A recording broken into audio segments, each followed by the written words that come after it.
Gue tuh nggak bisa naik motor, guys. Terus gue harus naik motor, boncengin Kopling. Jerome, kopling. Orang-orang yang ngerjainnya setengah hati semua Iya. hasilnya biasa. Tapi something ordinary, nggak bilang jelek ya. Nonton ini, orang jadi lebih pingin untuk makan masakan Indonesia atau mungkin bahkan lebih menghargai lagi masakan lokal.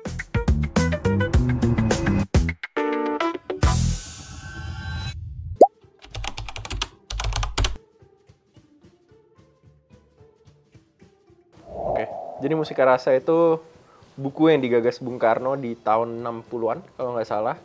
Itu tuh maksud dia untuk menjaga warisan budaya Indonesia. Karena kan kuliner, masakan itu adalah warisan budaya yang harus dijaga.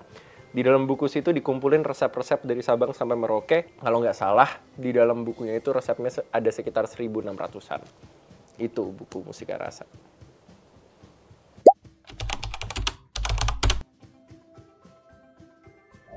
Mungkin yang menarik, selain tadi ada di film ini ada Mustika Rasa juga, kalau untuk karakter Tika sendiri, dia tuh sangat memvisualkan anak-anak muda sebenarnya pada umumnya, terutama yang di daerah. Karena kita kebetulan syutingnya di Jogja. Dan karakter Tika ini juga pakai dialek Jawa gitu. Dan yang bikin menarik ya itu sih, selain ada Mustika Rasanya, ini adventure sebenarnya filmnya ya, karena ada rahasia di balik si buku Mustika Rasanya itu gitu. Masak-masak sih, makan, masak-masak, itu yang bikin menarik. Bener. Oke, kalau buat aku Alex ini menarik karena satu dia professional chef. Dia backgroundnya dari culinary school.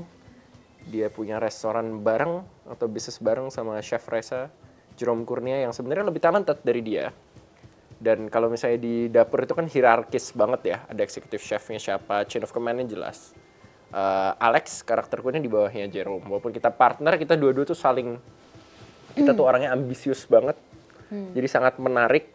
Karena juga kita temen tapi kita bersaing. Dia pengen stand out, aku pengen bisa melebihi dia.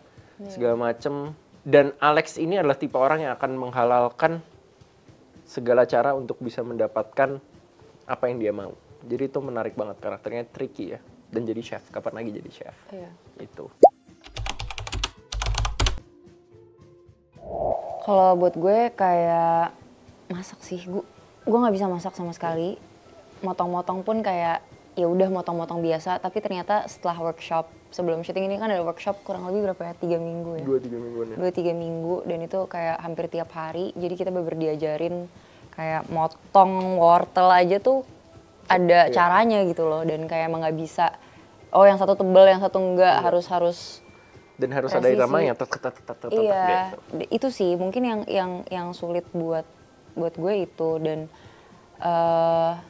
Dan ada beberapa shot di dalam filmnya yang juga emang membutuhkan kita secara skill harus terlihat memang ahli gitu loh. Itu sih. Sama sih, gue ada satu yang tidak bisa disebutkan di sini karena spoiler, you know what I'm talking about. Tapi sama kayak Nadia, masalah masak-masak itu tantangan banget buat aku. Karena kata coach kita, Mas Greg, yang memang he's a chef. Nggak tahu working chef atau enggak, tapi dia food stylist, dia sering ngerjain iklan-iklan makanan gitu segala macem, dan film juga series. Mungkin kalau Nadia ceritanya karakternya jago masak tapi dia otodidak ya. Kalau gue kan dari culinary school kan, jadi bener-bener harus terlihat profesional banget gitu. Dan Mas Greg pernah bilang waktu reading atau pas lagi workshop, chef yang bagus tuh bisa kelihatan dari cara dia megang pisau. Dari situ aja bisa kelihatan skillnya. Jadi ya itu tantangan banget karena sama kayak Nadia. I don't really cook aslinya sebelum dapat peran ini. Dan yang kita kayak takutin di awal-awal tuh lebih kayak nanti penonton yang emang chef beneran dan memang punya skill masak beneran tuh kayak kalau kita emang gak latihan pasti ya kelihatan kok gitu sih gitu. Itu sih.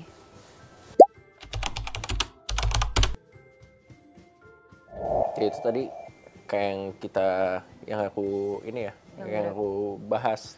Tapi juga mungkin kolaborasi sama direkturnya kali ya. Sama Mas Hanung dan juga co-director kita Mas Faihiro. Jadi dari awal kita sama DP kita juga. Sama DP kita juga Om Tommy Jepang. Dari awal kita workshop tuh udah ada director. Udah ada director listnya. adegan ngapain aja yang mau di shoot, misalnya motong-motong atau apa tuh yang lo main apa namanya? Flambe gitu-gitu. Jadi ya kita belajarnya udah secara spesifik apa yang bakal digunakan di filmnya. Dan berusaha semaksimal mungkin bisa look as good as we can. Iya.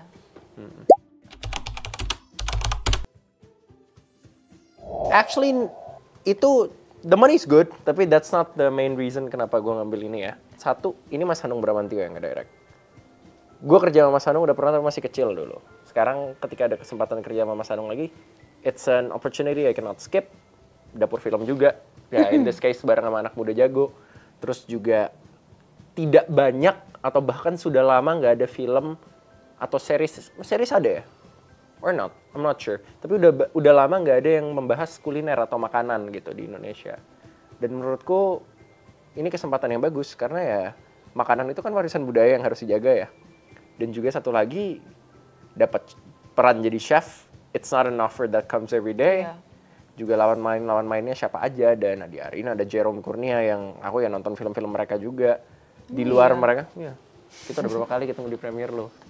Dan di luar itu juga ada pemain-pemain seniornya yang memang bucket listku pengen kerja sama Om Samad Raharjo, dan di sini kesampaian gitu. Dan juga ada Mayati Surahman dan lain-lain. So bukan kenapa aku ambil, tapi kenapa nggak diambil itu. Skripnya juga tentunya. Sama sih, kalau aku dari pertama kali baca skripnya aja udah sangat tertarik karena bener kata Cio, kapan lagi jadi chef atau kayak film-film yang masak-masak dan kuliner kayak gini. Tapi ya itu, selain skripnya yang memang bagus dan aku merasa juga emang udah ada beberapa film di Indonesia yang mengangkat tentang isu ini, tapi ini beda gitu loh. Kayak Mustika Rasa belum ada sih, kayaknya ya, aku nggak tahu, tapi sepengetahuanku belum ada. Mustika Rasa? Iya. I don't think so. Iya kan? Belum. Dan bahkan gue yang nggak punya knowledge banyak tentang masakan dan masakan Indonesia terutama juga, gue tuh baru tahu ada buku Mustika Rasa gitu. Jadi pas baca skrip gue tuh berpikir kayak ini sih bagus banget kalau memang difilmkan karena ini bisa menjadi sebuah pembelajaran juga buat yang nonton gitu. Selain itu ya sama cast-castnya juga pasti, gue belum pernah kerja sama Jerome, sama Cio, sama Valerie Thomas juga main di sini. Kalau sama Om Samad udah pernah sebelumnya, dan Mas Hanung sih. Siapa yang gak mau kerja sama Mas Hanung?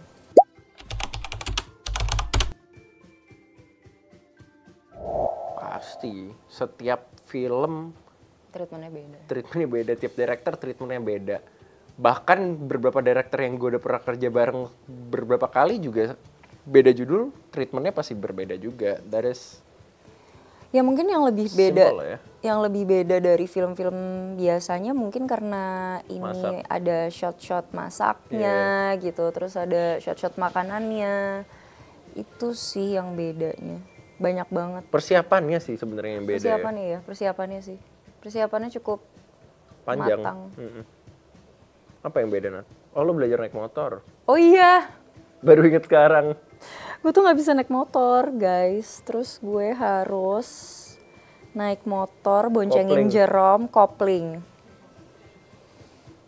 Terus ya udah kayak selama workshop, abis gue motong-motong dan masak-masak itu, gue ditemenin sama orang dapur film, boncengin orang dapur film untuk kayak ngajarin gue naik motor, manual, kopling. Dan yang gue deg-degannya adalah medannya pas di lokasi tuh kayak bener-bener terjal, dan yang gue harus ngebut yang kayak emang itu yang gue pakai gitu loh, itu kendaraan gue tiap hari, jadi kayak nggak mungkin kayak gue nggak mungkin kagok. Dan yang gue tuh selalu kagok kalau misalnya udah scene-scene yang kayak nyampe. Berhenti. Gue kayak oh my god, gue harus, dan motornya tuh banyak di belakangnya, banyak kayak apa, belanjaan pasar gitu, jadi berat. Wih, kita sempat bahas itu ya pas reading, gue bilang lo remnya, gue kasih input kan, remnya jangan langsung gimana, rem belakang dulu. Itu menarik sih, ya gue sampai lupa itu. Itu sih baru ingat sekarang ya? Iya. Dan gue tetap gak bisa naik motor guys sekarang. Serius lah? Ya gak pernah nyoba lagi. Gak pernah coba lagi aja sih. Habis ini naik motor kan di depan? Enggak ya? Wah enggak sih. Ada. Iya nggak boleh nyebutin tapi aku. Pertama kali aku ada scene begitu soalnya. Susah banget ya itu naik motor boncengin Jerome turun kayak hill gitu. Wah gila banget sih, udah gitu kan Jerome berat ya. Lumayan Gitu. Terus gue baru tahu fakta menarik, ternyata kalau misalnya lo bawa motor, terus kayak lo boncengin orang, kalau orangnya makin maju dempet ke lo, itu tuh lebih gampang justru. Tapi kalau lo si yang dibonceng tuh semakin ke belakang, semakin oleng gitu. Iya. Terus gue kayak itu ya. Tapi emang ada orang dibonceng ke belakang gitu kayak. Ya ada aja. Ya maksudnya kayak kan kadang kita nggak mau deket-deket kayak atau gimana gitu.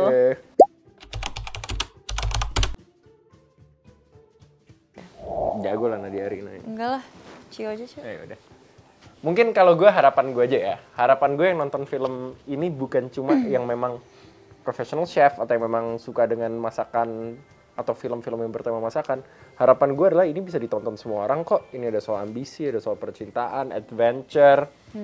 Dan harapan gue adalah setelah orang nonton Rahasia Rasa bisa menimbulkan keinginan untuk lebih sering makan atau lebih mencintai kuliner lokal sih. Kan contohnya kayak misalnya Nadia sering bahas nih kalau ada orang nonton K-drama tiba-tiba atau Korean food tiba-tiba pengen makan kimchi, kimbap. Yang gue harapin dengan orang nonton film ini cuisine luar nggak ada masalah ya, tapi yang gue harapin dengan orang nonton ini orang jadi lebih pingin untuk makan masakan Indonesia atau mungkin bahkan lebih menghargai lagi masakan lokal karena Indonesia kan masakannya diverse, nggak cuma itu aja gitu, mungkin bisa mencoba yang belum pernah dicoba.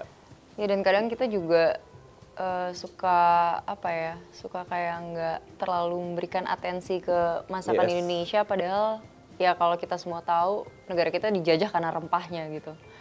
Kayak itu sih mungkin ini bisa menjadi sebuah tontonan yang menarik buat teman-teman yang akan nonton nanti dan juga semoga jadi warna baru buat perfilman Indonesia. Amin.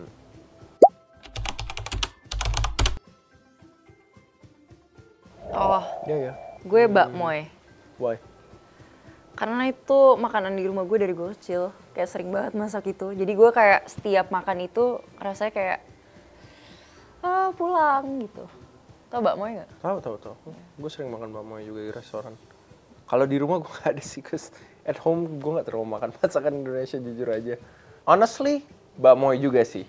Karena dari kecil. Kok ngikutin gue sih? Gue bisa nyebutin restorannya bahkan di sini namanya apa. Karena dari kecil syuting di dekat lokasi gue stripping kecil tuh ada restoran yang gue nggak nyebutin namanya itu yang nyokap gue sering banget beli bakmoy dari tempat itu. Dan itu kayak kalau gue udah mulai mogok males syuting gitu apa segala macam nyokap gue biasanya kayak mau bawa ini loh dikasih. Jadi gue susah loh cari bakmoy sekarang di Jakarta. Sekarang susah dulu gampang. Iya sekarang susah banget. Kayak itu, di Jogja masih ada. Hintnya restorannya terkenal jual jus. Jadi silakan dipikirkan apa.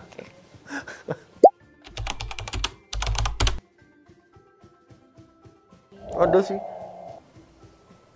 Aku udah pernah bahas di podcast lain. Aku nggak mau sebutin syuting apa. Pokoknya udah lama ya. Aku pernah stripping. Syutingnya parah banget. Nggak masuk akal. Mungkin cast. Kalau kalian tahu aku ngomongin judul apa, cast yang lain pernah bahas juga. Kita pernah syuting sampai jam 7, jam 8 pagi mungkin. Pulang, Astradaku meninggal kecelakaan motor karena ngantuk. Menurutku itu nggak lucu sih. Makanya jam kerja itu sangat penting ya sebenarnya. Itu yang nggak bisa aku lupain. Sama lagi yang paling memorable buat aku ya itu sih kayak. Tapi sekarang menurut gue sih udah mending banget industri sekarang. perfilman udah sangat ini banget ya. Mau itu film, mau itu TV. Sinetron juga syuting sehat sekarang. Iya. Udah better banget walaupun yang sangat disayangkan Indonesia belum ada yang mempatenkan jam kerja kita gitu 10 jam. Ada sih, tapi tertentu. Nggak ada, maksudnya itu cuman kayak beberapa pihak yang kayak ya gue bisa syuting sampai jam segini gitu. Dan OTT-nya paling. OTT-nya. Cuma maksud gue kayak belum ada yang mempatenkan ini untuk seluruh bener, seragam cast and crew gitu loh. Kayak kita cuma bisa syuting 10 jam 12 gitu. 12 jam lah ya, iya, 12 jam. Itu sih mungkin. Iya.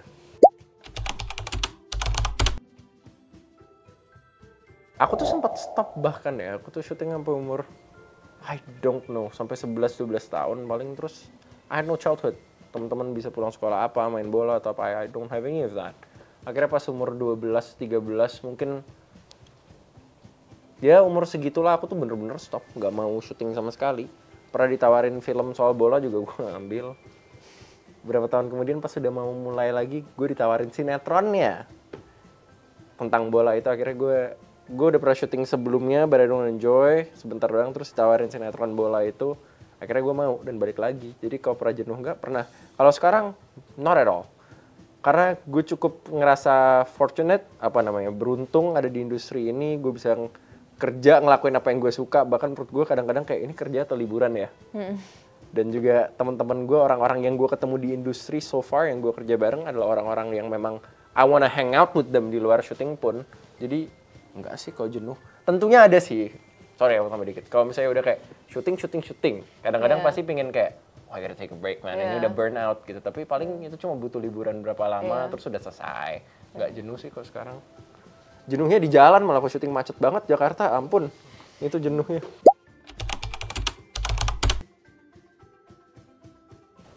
Apa ya, action aku belum pernah kayak. Iya, itu kayak menarik deh. Maksudnya lebih ke aku penasaran sama proses persiapannya seperti apa, terus juga proses syutingnya seperti apa, itu sih mungkin. Action. The Raid 3 lo main? Belum ya, nggak ada ya? Belum ada ya? Amin aja Nat kalau ada Nat.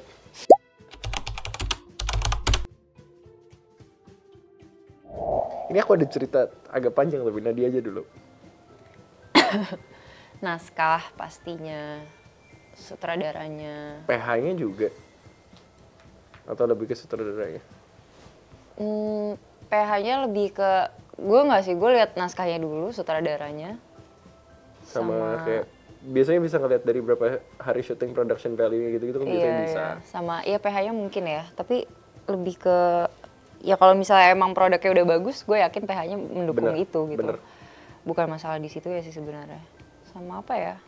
Udah lawan main sih. Juga nggak sih? Lawan main juga. Tapi bukan berarti jadi yang kayak milih-milih dan gimana, enggak. Cuman lebih, enggak sih, tapi yang paling penting itu sih naskah sama sutradara menurut gue. Setuju. Karena ya istilahnya lo bener-bener harus, ya kurang lebih sebulan kita syuting gitu loh. Maksudnya lo harus masuk ke dalam sistem kerja grup ini gitu kan. Itu sih.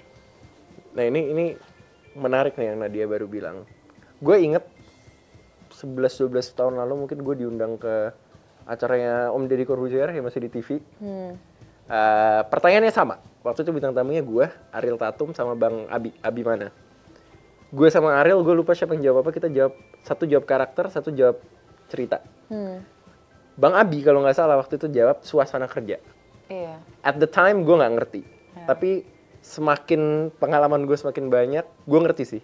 Karena sesuatu yang bagus banget on paper segala macam, kok suasana kerjanya nggak bagus, orang-orang yang ngerjainnya setengah hati semua, hasilnya biasa. Tapi something ordinary, nggak bilang jelek ya, something ordinary kalau semua elemen bersungguh-sungguh, suasana kerjanya bagus segala macam, ujung-ujungnya hasilnya juga God willing jadi bagus kok gitu. Ya that's why kan kayak banyak banget, kayak even di luar negeri juga director yang kayak, kok pemainnya dia terus sih gitu. Iya, karena mungkin sebenarnya ya salahnya adalah lo tidak membuka kesempatan baru untuk yang lain gitu loh. Tapi benernya mungkin kayak dengan sistem kerja kita yang bener-bener capek gitu, dengan ya istilahnya jam kerjanya, terus juga mentally. Komunikasi Iya komunikasi juga gitu, kayak ya lebih nyaman sama yang mungkin emang lo udah tahu gitu loh cara kerjanya mereka kayak gimana. Dan as an actor juga kalau lo percaya sama director lo tuh itu penting banget sih. Karena penonton pertamanya kan dia. Iya. Itu. Halo, aku Nadia Arina, berperan sebagai Tika di film Rahasia Rasa. Saya Cico Manasero, berperan sebagai Alex di Rahasia Rasa. Jangan lupa nonton film Rahasia Rasa di seluruh bioskop Indonesia mulai tanggal berapa, Cio? 20 Februari 2025.